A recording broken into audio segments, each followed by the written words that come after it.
The Capuchins, when giving parish missions around the country, in the old days we had a tradition where before the sermon we used to give what we call a fervorino, a sort of a mini sermon or homily, a thought for the day, something quite short. So I thought it being the occasion of the Novena that I would do that.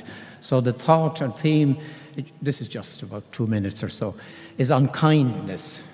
And of course, kindness is very much interlinked with hope. Kindness is a language that the deaf can hear and the blind can see. And if you've ever to choose between being kind and being right, choose being kind and you'll always be right. Be kind to unkind people, they need it most.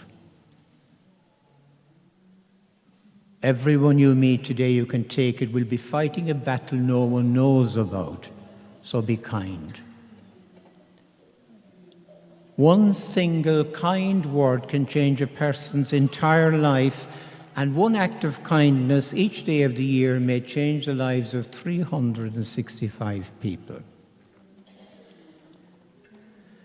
To give hope to others, sometimes it's enough to be simply kind. And for anyone serious about living the Christian life radically, I would say 3 steps are required. Step 1, be kind to the person you are with. Step 2, equally important, be kind. And step 3, be kind. And now we will change track a little and address the question, how can I find hope in my brokenness? If I were to go around the Basilica with the microphone this afternoon and ask each one of you what suffering and pain is going on in your life and in your family, I would think that we'd probably be shocked at the amount of suffering that there is in this congregation gathered here this afternoon in Knock. And those of you joining us online. Because suffering comes to everyone. It comes to the old and to the young, to the strong and to the weak, and it comes to the rich and to the poor. It's no respecter of persons. Nobody escapes. You know, it's fascinating how fragile, weak, and broken we all are. All of us are broken in some way.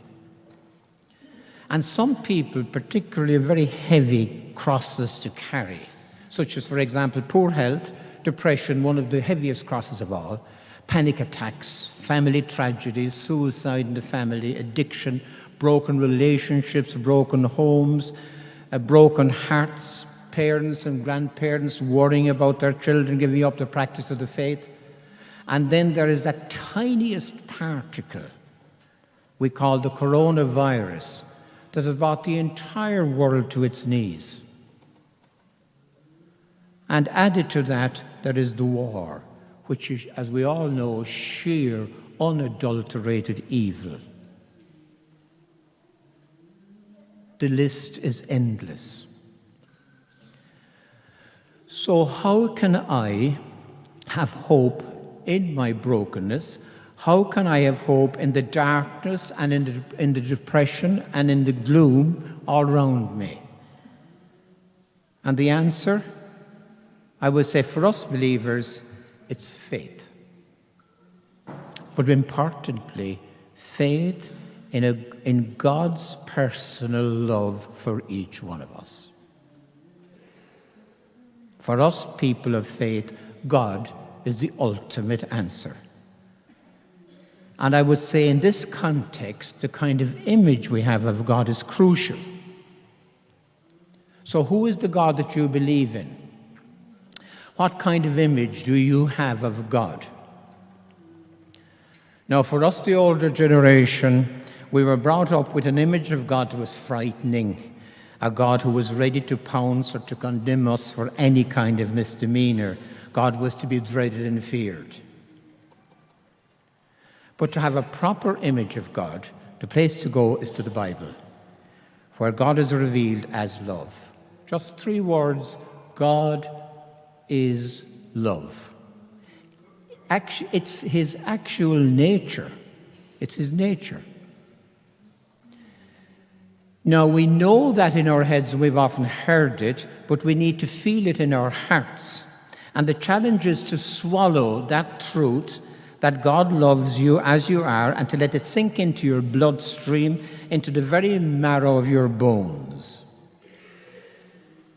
No words of mine, or no words of yours, no philosophy or theology could describe adequately the depth and the sincerity and the strength or the richness or genuineness of God's love for us.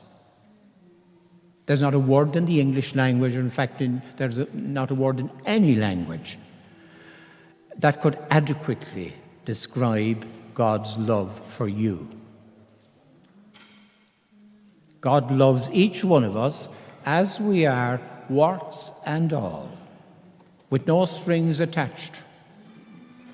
So personal and intense is his love for us that he couldn't imagine heaven without each one of us being there with him.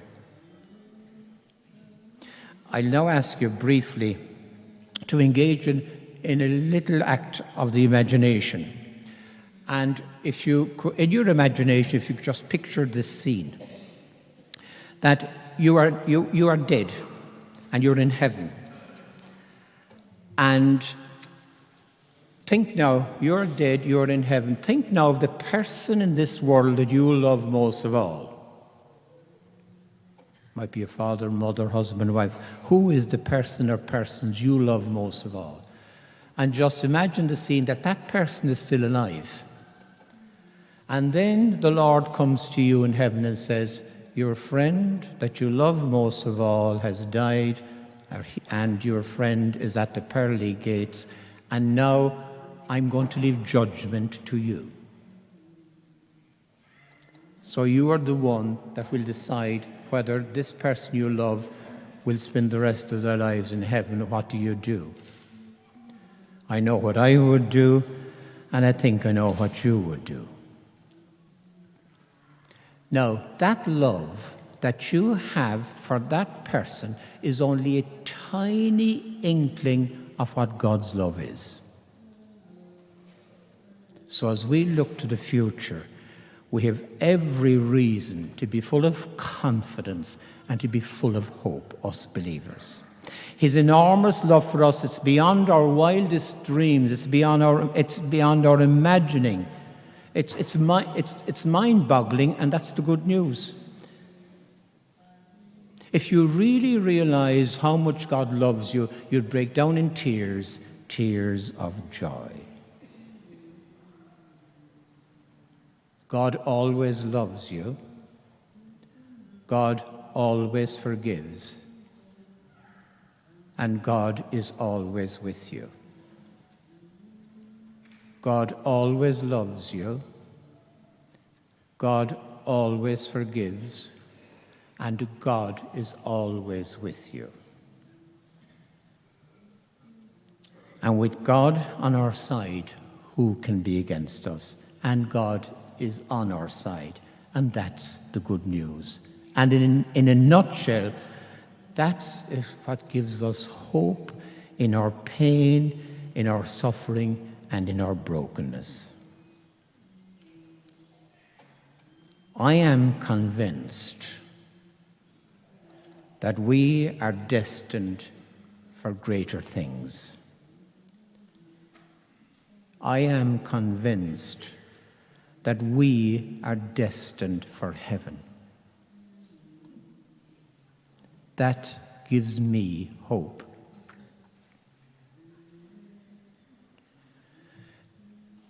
And again, I'll go back to that thought.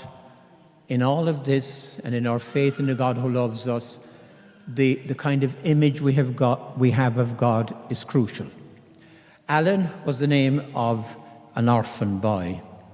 And in the orphanage in which he lived, at the back of the orphanage, there was a huge garden, at the end of which was a lake. And Alan was thinking to himself during the summer mornings what the sunrise would be like over the lake. So he woke up one particular one summer morning, about 20 of them sleeping in the dormitory. But if you left the dormitory before 6 o'clock, you'd be in serious trouble. But anyhow, he decided he'd risk it and take a chance. So he got out of bed and slowly tipped his way down a big, long corridor, out the back door of the orphanage and down to the lake. And there he waited for the dawn. And sure enough, the dawn arrived. It was a beautiful morning. The birds were singing.